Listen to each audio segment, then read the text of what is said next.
Friday, a good Friday edition of Talking Sports with Evan. And then I know I'm about an hour later than I initially had planned to do the show here, but we had some thunderstorms rolling through, and I didn't want to risk my Wi-Fi potentially being knocked out with the strong storms that came through. But here I am, hour later than planned. Lots to go over, lots to talk about, lots to discuss, lots to, I guess, to pack into today's Friday edition of Talking Sports with Evan. You can find the podcast on Spotify, on iTunes, and you can find the live video on X, on Facebook, and on YouTube. X at Evan Witt Sports, and YouTube and Facebook, Talking Sports with Evan is how you find the show. So things we're going to be discussing here today. And if you are watching live and you want to give some input or your opinion on anything that I'm talking about, feel free to leave a comment. We're going to be talking NFL draft. The second round of the NFL draft is a week from right now. A week from yesterday is day one. I will be in Green Bay, Wisconsin for the NFL draft on Thursday. We'll be wandering around, checking it out, taking in the scenery, getting photos, looking to get some social media content and some interviews with the fans that are going to be there. So if you're going to be there, find me. I will be there, and would love to get your thought of the draft in Green Bay if it's your first time there, and Lambeau Field as well. So, and the setup that the city of Green Bay has put in, and then get your thoughts on who you would like to see the Packers take at number 23, and who do you think we go in number one? Because I plan to get there next Thursday about noonish to Green Bay, and I'll be there through the first round, and then head back to home base sometime on Friday. So hope to see you there, and come find me and say hello, and let's talk some NFL draft and some Packers. So NFL draft, be talking about that in today's show. The Milwaukee Bucks start the first round of the playoffs against the Indiana Pacers for the second year in a row tomorrow, Saturday, 12 o'clock start. I'm going to give my thoughts on that first round playoff action and see if it will be any different than last year, aside from Indiana having home court advantage this go-around.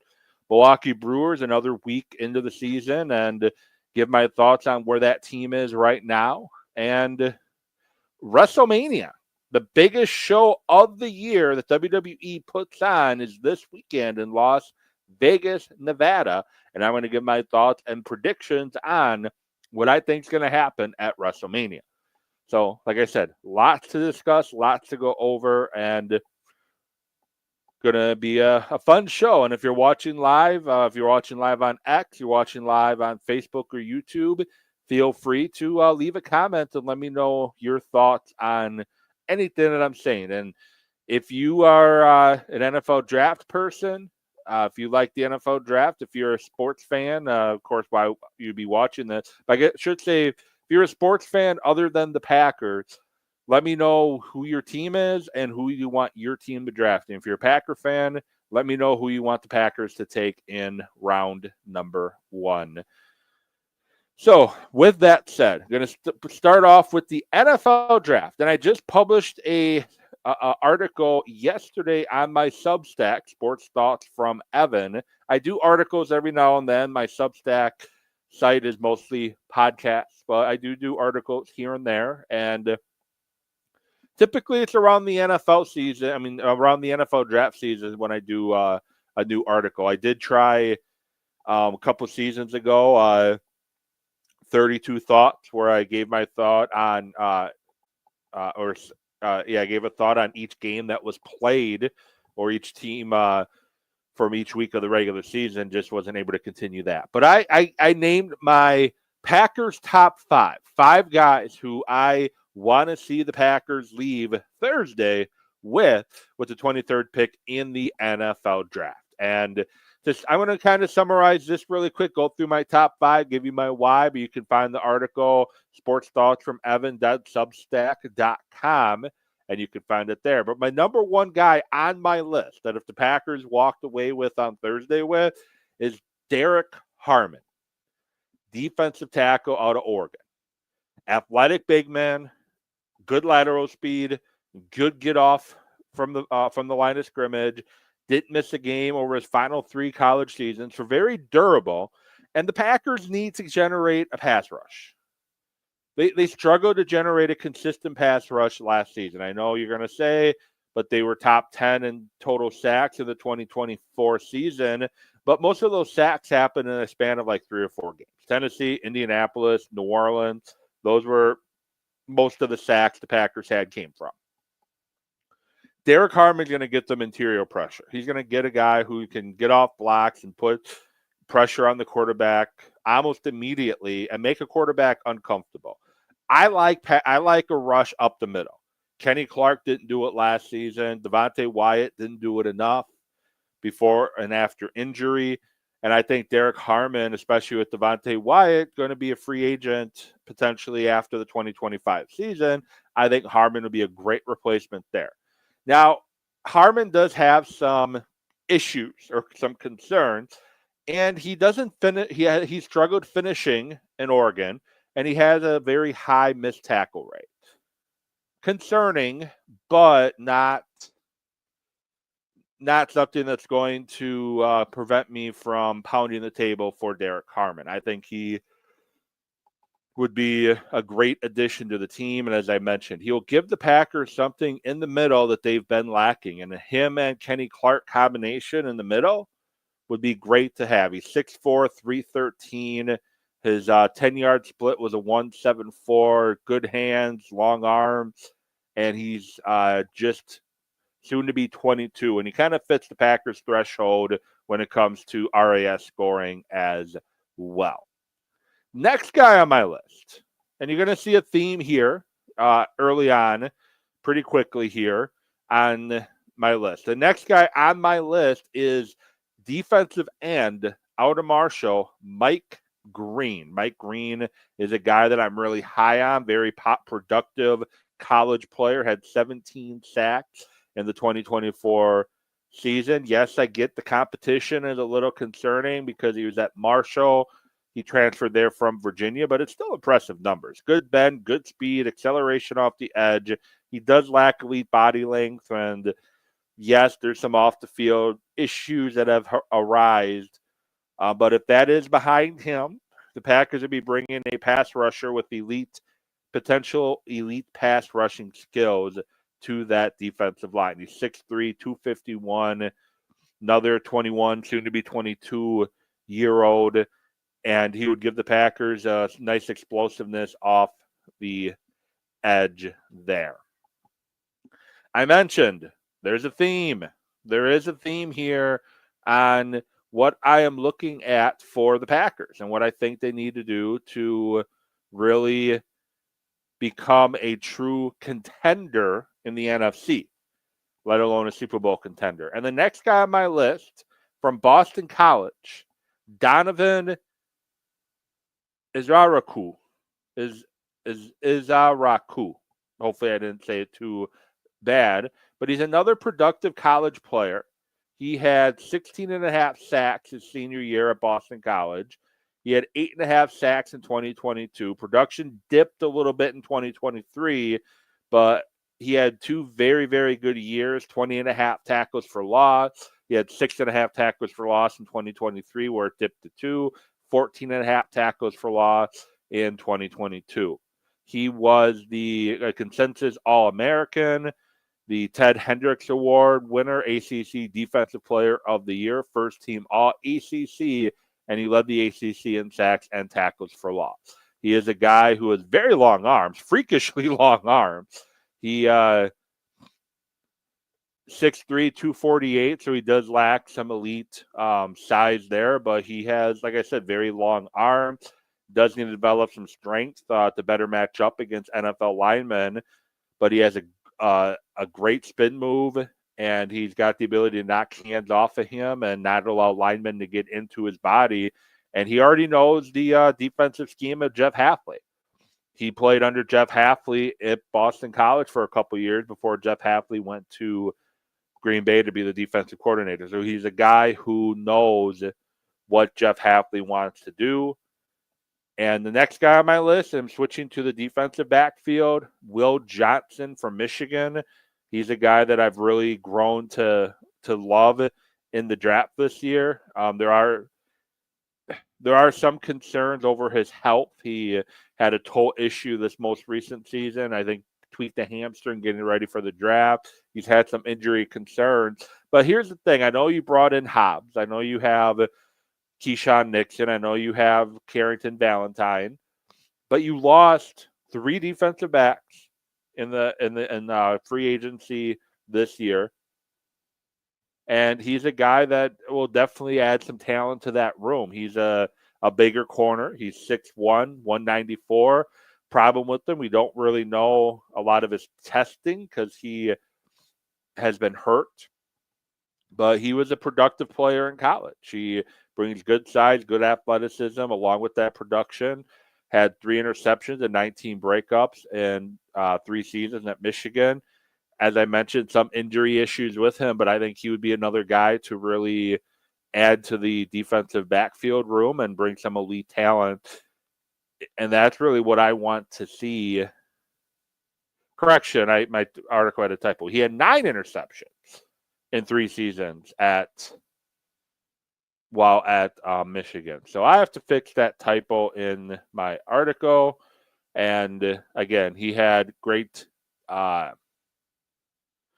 production during his time in college. See, that's why I need to proofread better. I didn't proofread it good enough for apparently, and now it's updated. But with that said, the next position I do switch.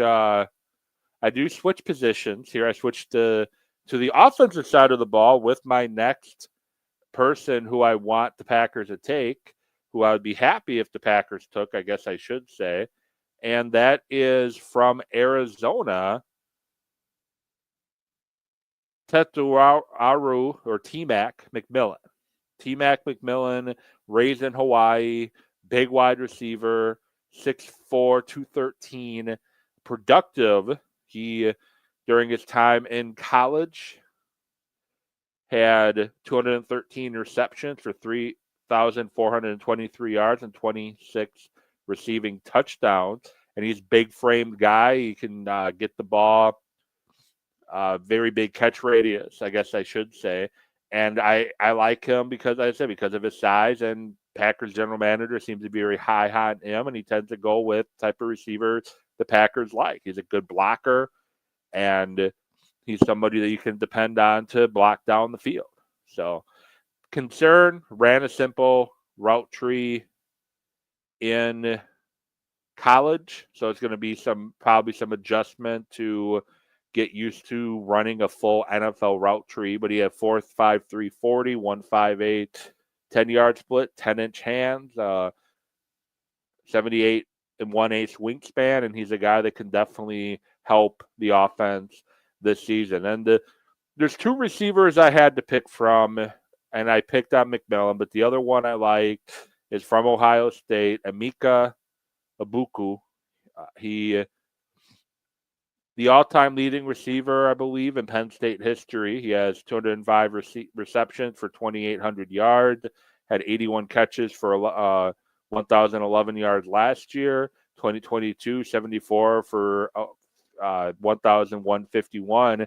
And he did he did put up a lot of his numbers at at Ohio State, playing alongside some very talented NFL wide receivers. He worked primarily out of the slot with Chip Kelly, but he can play inside and outside, in my opinion. He played next to Marvin Harrison Jr., Garrett Wilson, Chris Olave, Jackson Smith, and then other potential early round draft picks, Jeremiah Smith and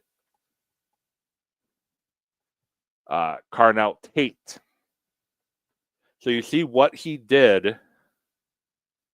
He finished his career with the most receptions in Ohio State history at 205 and second most in receiving yards, 30 yards behind Michael Jenkins. And who I compare Egbuka to, watching him with how good of a route runner he is.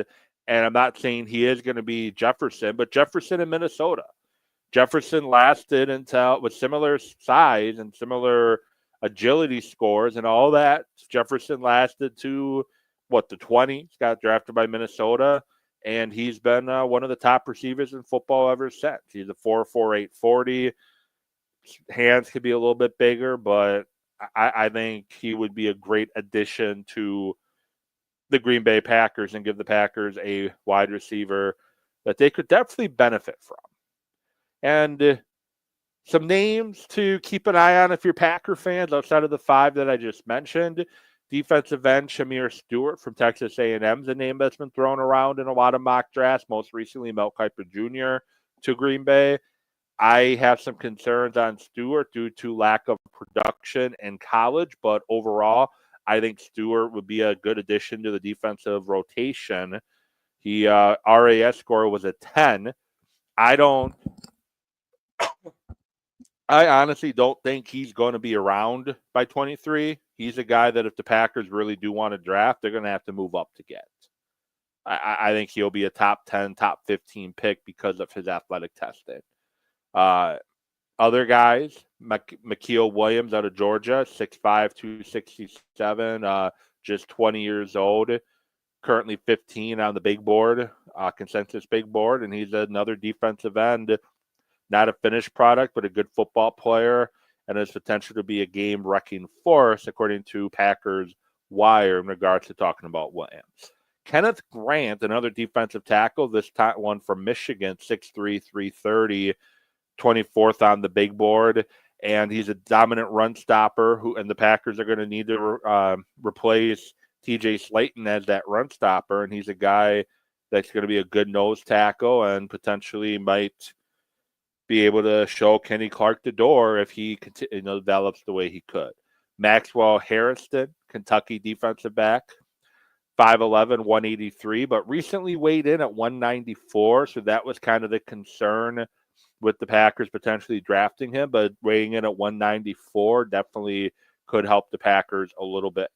The Packers could go offensive line in round 1, which I wouldn't be a fan of, but they could.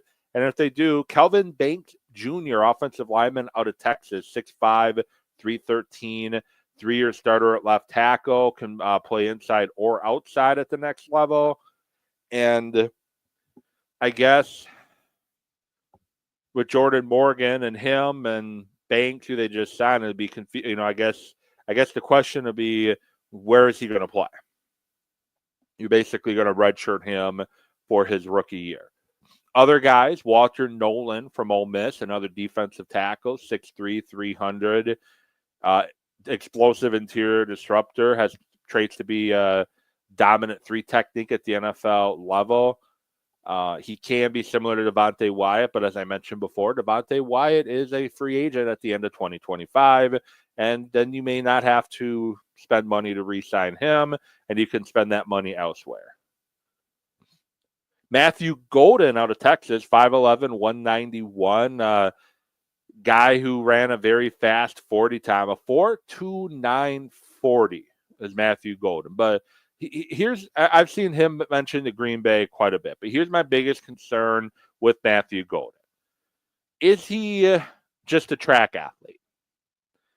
That would be my biggest question. You look at guys who can run that fast. You have John Ross years ago, ran a great 40 time in the combine, and he was just nothing more than a track athlete. He's never broken 1,000 yards in his 3 years playing college, 2 years at Houston, 1 at Texas, had 58 catches for 987 and 9 touchdowns, 4 drops in 2024 at Texas. But with his size, and more being a speedster, I don't know if he's the guy I really want, to be honest. But he's a guy I've seen thrown around for Green Bay quite a bit as well as offensive tackle Josh Simmons from Ohio State. I think I already gave my thought on offensive lineman. Defensive back Jahdae Barron from Texas, 5'11", 194.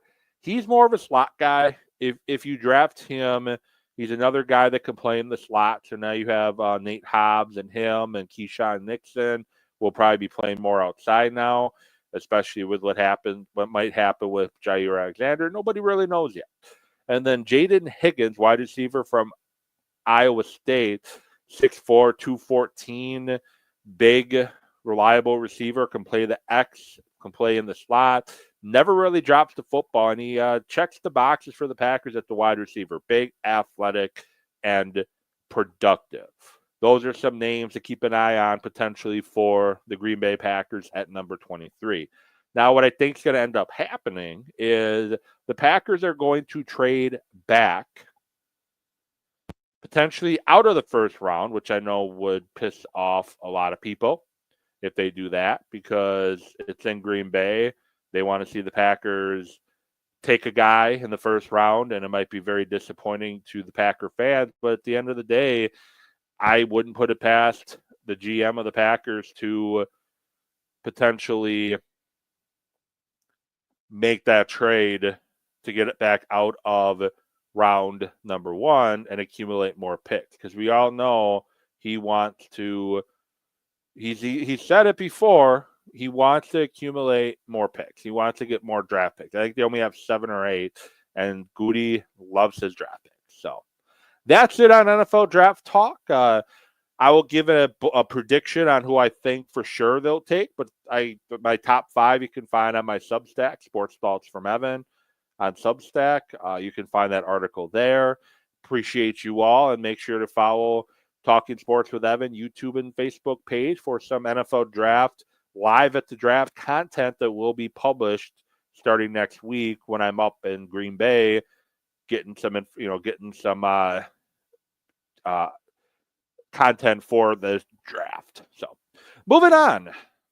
22 minutes just talking draft. I try not to go over 30, but I apologize ahead of time. This is going to be a longer show than usual because I have a lot to talk about, and I've been debating about doing 2 shows a week potentially.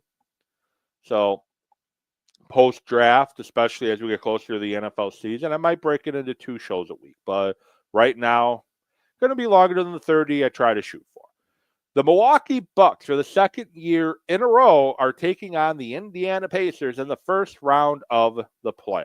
And last year, the Pacers knocked out the Bucks in a series where they did not have Giannis Antetokounmpo for the entire series. They missed Dame for a game or 2. Middleton was playing on 2 badly sprained ankles, and the Bucks still took the Pacers to the limit. And now this matchup, the winner gets to move on to take on the Cleveland Cavaliers in round number 2. I think that's how it's set up. Is it Cleveland?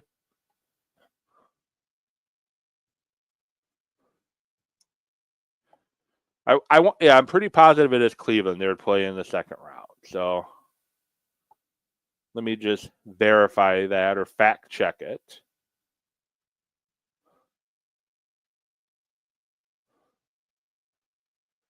Yep, the Bucks would assuming the Knicks beat the Pistons, the Bucks would go on to take on Cleveland. So I was right. But the Milwaukee Bucks knocked out last year without Giannis. This year they're going to have Dame. I'll be without Dame for at least game 1, possibly game 2. But some great news came out yesterday that he no longer has a clot in his calf. It's cleared out. He's not on his blood thinners anymore. And I was wrong.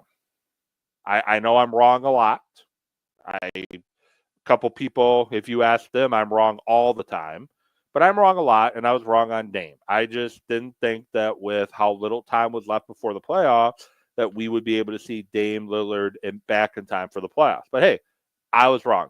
Why I'm not a doctor, why I don't work in the NBA, that's why you don't listen to me on any of the sports talk stations around Wisconsin or the United States. That's why I'm a small-time podcaster, because I 99% of the time actually have no clue on what I'm talking about. And I clearly didn't have any clue on what I was talking about with Dame. And I am glad to be wrong on this situation because I think it helps the Bucks in the playoffs if he's able to get ready to play fairly quickly. But I think that adds a dynamic too. Plus, you got Jericho Sims coming back from injury. This is going to be a different Bucks team than the Pacers have really faced this season. And the Bucks beat the Pacers 3 of the 4 matchups this season. They beat the Pacers 129-117 on November 22nd, 120-112 on December 31st, and 126-119 on March 15th. And the one game they lost on March 11th was a 115-114 4-point play after a totally BS foul call on Giannis on a three-pointer that was made at the buzzer. Giannis never fouled Tyrese Haliburton. Never fouled him. It should never have been called. And at worst, you're going to overtime. But the officials gave him a foul for no reason whatsoever. And don't get me that landing zone crap, because he didn't land in his landing zone at all. Haliburton was off balance, falling to the ground, and they called a foul anyways. It took a miracle for the Pacers to beat the Bucks the one time this season that they did. But Giannis, best player on the floor from both teams. He is head and shoulders significantly better than anybody Indiana puts out on the floor. I think Jericho Sims gives you some help with some defensive matchups that have been a problem with the Pacers this season when you've played them prior to Jericho. I don't think Jericho Sims has played against Indiana this season. Maybe on March 11th, but overall, I know he didn't play March 15th because he's dealing with a fractured thumb. Jericho Sims defensively gives you a lot of switching that Brook Lopez isn't able to do against a pretty athletic interior of Indiana. Kevin Porter Jr. has been playing amazingly good basketball off the bench. Bobby Portis is back, who you didn't have the last two matchups against Indiana. He gives you energy and the spark off the bench. And I think the Bucks, just by having Giannis healthy, because I feel strongly, and you cannot convince me otherwise, if the Bucks had a healthy Giannis in the playoffs last year, the Pacers lose. They don't win that series. And now we have a healthy Giannis, and other than Dame having to come back from his clot in his calf, and who knows how long it'll take him to be fully ramped up, the Bucks are healthy going into the playoffs for the first time in a couple years. And now it's just hopefully they can stay healthy once they're in the playoffs, because we do know against Miami, Giannis got hurt during the series, and that kind of derailed that series against Miami. But I think the Bucks take the series in 5. I think they steal one in Indiana, and they end up winning the series in 5. Nice little gentleman sweep there. But that's my thought on the Bucks in the playoffs. I'm excited. I don't really like the 12 o'clock start tomorrow, because the Bucks tend to come out with some energy issues when they start that early. But I'm excited to see what the Bucks do tomorrow against Indiana. So Brewers 10-9 so far on the season after taking 2 of 3 from the Detroit Tigers. They should have took at least 2 of 3 from the Arizona Diamondbacks, but they let a game slip away in the 9th inning on Saturday, and Sunday they just struggled to score runs against the best pitcher Arizona had. But currently at 10-9, second in the division, 6-4 over their last 10, and Christian Yelich and Contreras offense has been coming around. Rhys Hoskins, 2 home runs so far on this homestand. Back-to-back days against Detroit. Just got to find a way to get Jackson Chourio heated up again. Since his hitting streak ended on, I think, Saturday, he hasn't had a hit since, I don't think. I know he's had a fielder's choice. He's been walked, but he's not been hitting the ball very well over the course of the last few games. So hopefully they can find a way to get Jackson Chourio offense re-added. But I'm very impressed with the Brewers sitting at 10-9 with all the injuries they've had to their starting rotation. And Tobias Myers should be coming back this coming week on the road trip out in San Francisco, more than likely. Woody had another solid outing in his rehab assignment down in up in Appleton with the Timber Rattlers today. And it's been great additions from the 2 newest Brewers in Quintana and Priester, along with Freddie Peralta, who's been good more than that this season. And Chad Patrick has been very good to start his Brewer career. And then Logan Henderson, one of the top pitching prospects in the Brewers' entire organization. He got caught up, and not sure when we're going to see him, but my guess is there's a good possibility we're going to see him start at some point against the Athletics, the homeless Athletics. I know they're playing in Sacramento, but we're not calling them the California Athletics. We're not calling them Sacramento Athletics. We're not calling them the Oakland Athletics. They're just the Athletics. So I'm going to call them the homeless Athletics at this point. And then finally, WrestleMania. WrestleMania is finally here, starting tomorrow, Saturday, going into Sunday. And I was a little torn at first when they broke it into 2 nights, but I like the 2-night format because when it was 1 night, so you have 1, 2, 3, 4, 5, 6, 7, 8, 9, 10, 11, 12, 13 matches on the card total. They would try to get that all done in 1 night. And it would start at like 6 o'clock Central Time, maybe 5 o'clock Central Time, and it wouldn't get done till almost midnight. I think during COVID, they broke it into 2 nights because you're limited on how many people you could have in the building at one time. Because at the location, you had to follow your state laws and state rules, and they broke it into 2 nights, and they've been doing it ever since. And I like it because it's hard to stay engaged in WrestleMania when you're watching it from like 4 o'clock, if you're counting pre-show, to midnight. 7 hours, 8 hours of wrestling, and you saw it in the crowd. The biggest match of the night, the main event for the championship, typically, the crowd's kind of dead. And why? Because they're exhausted. They're tired. They don't want to be there anymore. They're worn out. So now you break it into 2 nights. You get 2 nights of revenue at the box office, plus you don't exhaust your fan by hour 3 or 4 of the main show. So I like the separating it into 2 nights. A lot of complaining online about the card.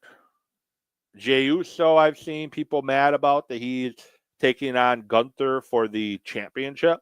They're mad that he won the Royal Rumble. They wanted it to be John Cena. Well, I don't have a problem with Jey Uso winning the Rumble. And you saw when he won it, why. Now, the internet wrestling community hasn't really been as bought in on Jey Uso's quest to knock off Gunther, who's been champion since, I think, SummerSlam. But the fans in the arena, they're fired up. They want to see Jey Uso win. They wanted to see Jey Uso beat Roman Reigns during the Bloodline feud that he was involved in. They wanted to see him beat Gunther for the Intercontinental title. They wanted to see, and they ended up not, and they ended up having him beat Gunther for it. No, sorry, he didn't beat Gunther. He beat Steiner, Braun Breaker, if I want to be correct. But the crowd wants Jey Uso to win. The jam-packed crowd is dancing along with Jey Uso's music every time he enters the arena. To me, that's a crowd that's behind him. The internet wrestling community, that's fine. You can have your opinion, but they definitely are behind Uso. But looking at night 1, I mentioned one of the matches, likely opening the show, Gunther versus Jey Uso, because main event, Roman Reigns versus CM Punk versus Seth Rollins is the main event on night 1. Fine, whatever. But I do think they finally pull the trigger for Jey Uso, because here's a situation that WWE's in right now. They pump him up as main event Jey Uso. If he goes into WrestleMania and he loses to Gunther, you can't push him for a singles title ever again, because every time you push him for a singles title, you knock him down. You have him lose. He has never won a big match since you started calling him main event Jey Uso. And yes, he was IC champion for a quick drink of water over Braun Breaker, but that didn't last very long. This is the time to pull that trigger and put the title on Jey Uso if you're ever going to. Because if you don't do it tomorrow, you're never going to do it. And you should never do it. Because just put him back with his brother Jimmy, reform the Usos, and have them be in the tag team division again. Because if you don't pull the trigger now, you can't call him main event Jey Uso anymore and change his name to main event loser Jey Uso if you don't pull that trigger. Rey Mysterio versus El Grande Americano. I do think that we're going to see that is who we all assume it is, and Chad Gable. I think the mask is going to come off El Grande Americano at some point in the match. I think Rey Mysterio gets the win, but I don't really like the whole El Grande Americano gimmick. I think it's stupid. I think it goes back to stuff that Vince McMahon would have done. Chad Gable is a hell of an in-ring competitor. It should be Chad Gable and Rey Mysterio at Mania with Chad Gable getting the victory to give him a nice little rub there. But instead, you're having him be El Grande Americano and kind of be a joke. The War Raiders versus the New Day for the World Tag Team Championship. And I see one of two things happening in this match. One, the New Day win. They win the championship. They have a celebration the next night not the next night, but 2 nights later on Raw. And Big E ruins the celebration, announcing that he's been cleared to compete. That's one way I see it going. The other way I see it going is the New Day about to win. Big E interferes, costs the New Day the championship, and announces he's ready to compete. I think the Raw after WrestleMania is the appropriate time to do it, but I either give New Day the championship. I think you're going to help the tag team titles by doing it that way too. Then if you have the War Raiders retain, the New Day lose, and Big E start feuding with the New Day without the tag team titles involved. I think you raise the tag team titles a little bit by having the New Day win it, and then Big E challenges the New Day and gets a partner to feud with them over the tag team titles. Jade Cargill and Naomi. I think Jade Cargill wins. I don't really need to explain anything more than that. They're pushing her to be the next megastar, and I think we're going to have a Bianca and Cargill feud probably SummerSlam-ish of this year. LA Knight taking on Jacob Fatu for the United States Championship, and I only see this match going one of two ways. One, LA Knight wins by disqualification because Jacob Fatu gets a little too crazy with some of the moves he does, or Solo Sikoa interferes and cost Fatu the title, so we can see Fatu and Solo feud, or Fatu just wins the title outright. Either way, Fatu is not getting pinned. I can safely say Fatu will not be pinned tomorrow at WrestleMania. Tiffany Stratton versus Charlotte Flair. Personally, keep the title on Tiffany Stratton, but I think they're going to put the title on Charlotte Flair. I think you keep it on Tiffany and you give her a nice rub off of beating Charlotte. But the problem with Charlotte is you can only keep the title off of her for so long. You're going to eventually put the title on her. And I think Triple H might decide to do it tomorrow.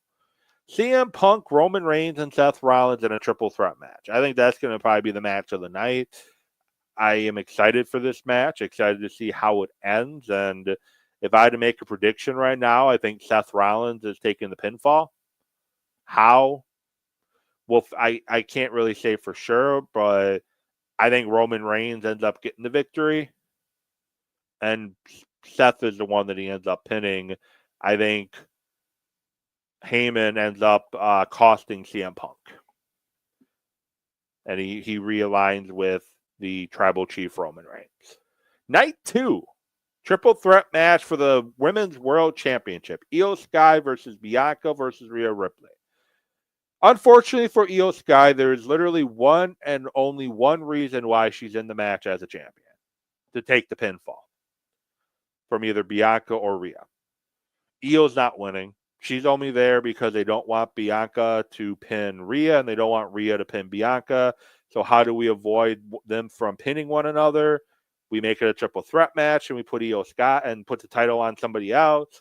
And they're going to have, I'm guessing, Bianca get the win over pinning Io for the title. So we can continue on with Rhea and Bianca post WrestleMania. And eventually, I think Cargo cost Bianca the championship at some point, giving us that SummerSlam title match, or not title match, that SummerSlam match between Bianca and Cargo. But Io Sky, like I said, is only in the match for one reason, and that's to take the pinfall.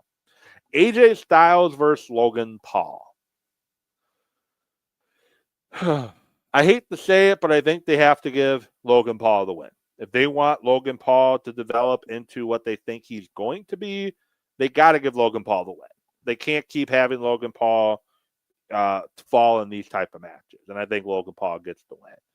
Women's tag matchup, Liv and Raquel versus Bayley and Lyra. Been back and forth on this match, but I think Liv and Raquel retain, and I think we start the ending of the friendship between Bayley and Lyra. I think Bayley turns on her after the match, and we start an Intercontinental title feud. Instead of just a match between the two, we have an actual feud for the championship. It's a Continental Championship Fatal 4-Way, Braun Breaker versus Penta versus Finn Balor versus Dominic Mysterio. If I'm booking this match is ending with Dominic taking advantage of, basically Breaker and Penta is going to be out of the match because they did a move and they're still out. Between Penta and Breaker, one of them is going to hit their finishing move on Finn Balor. Dominic Mysterio then throws either Penta or Breaker into the post, shoulder first, to knock them out of the match, and then he pins Finn Balor for the IC Championship, and we start having Finn Balor versus Dominic truly happening. I think eventually we'll see the Judgment Day officially break up after that, either the Raw after or a few weeks down the road. But that's the way I would do it. But I think they're going to keep it on Breaker. Drew McIntyre versus Damian Priest. Another match where you don't have a choice. You have to have Drew McIntyre win. You're trying to make him into this monster. You're trying to make him into this complete monster, and you keep having him lose in stupid ways like roll-ups. If you have him lose to Damian Priest at Mania, you're basically eliminating any push you've been giving him. And then Cody Rhodes versus John Cena. I think we have John Cena win. I think they have John Cena win. He wins the championship with The Rock's and Seth Rollins' help. And he celebrates the title, and that starts up Cody trying to get his title back. We get Roman Reigns involved a little bit in that, potentially with Seth Rollins being there. But I don't know. I think John Cena ends up winning the championship, and he'll end up losing it probably towards the end of the year when he's officially supposed to be done. So that is my thoughts on WrestleMania. This has been Talking Sports with Evan. Thank you so much for tuning in, for watching. Podcast version will be available on Substack at the conclusion of this show. And I thank you all again for tuning in, and I'll get back at you next week for a WrestleMania recap and NFL draft preview Monday or Tuesday, probably Tuesday. Thanks for watching, and I'll be back later.